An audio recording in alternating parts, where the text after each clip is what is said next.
पहाड़ों से घिरा हुआ एक रहस्यमयी जंगल था और उसके बीचों बीच एक पुराना सा गांव बसा था। लोगों का यकीन था कि उस जंगल में सदियों पुराने जिन रहते हैं और उन्हीं में से एक था नीली आँखों वाला जादुई जिन, जुर्रार।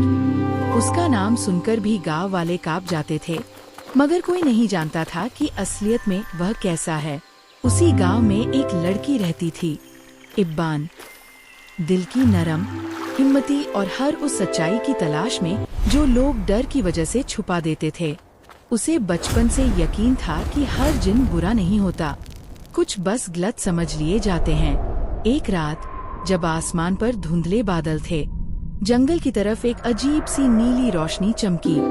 इब्बान ने खिड़की से वह चमक देखी और बिना वक्त जाया किए लालटेन उठाई और जंगल की ओर निकल पड़ी।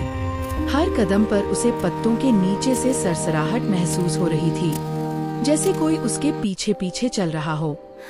जंगल के बीच अचानक वह नीली रोशनी तेज हो गई, धुआं सा घूमने लगा और फिर उसके सामने प्रकट हुआ जुर्रार।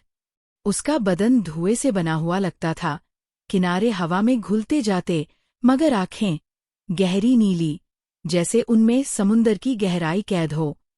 इब्बान थोड़ा पीछे हटी, मगर डर नहीं, हैरानी उसके चेहरे पर साफ थी।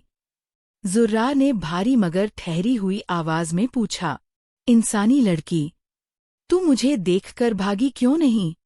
इब्बान ने हिम्मत से कहा, क्योंकि मैं हर उस शख्स या चीज को देखना चाहती हूँ जिसे लोग सिर्फ कहानियों की वजह से बुरा कह देते हैं। जुर्रार कुछ पल उसे यूं ही देखता रहा, फिर बोला, सदियों में पहली बार किसी इंसान ने मुझसे ये बात कही है।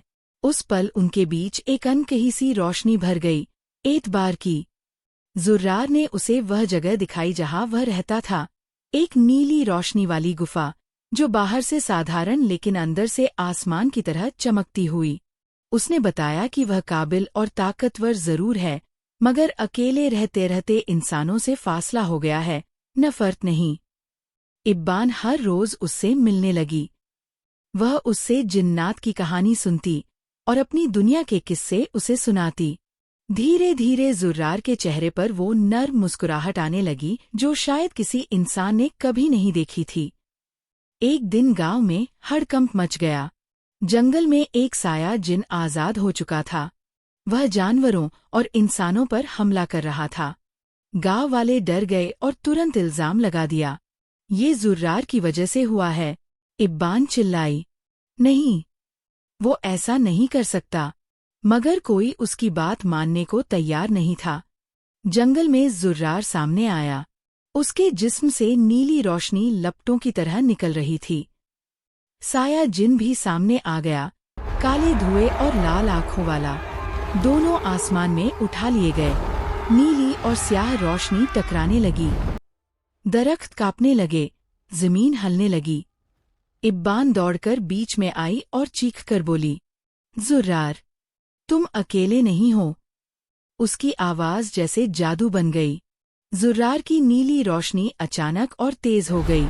उसने साया जिन को कैद किया और कुछ ही लम्हों में उसे मिटा दिया। जंगल में सन्नाटा छा गया। गांव वाले हैरान थे।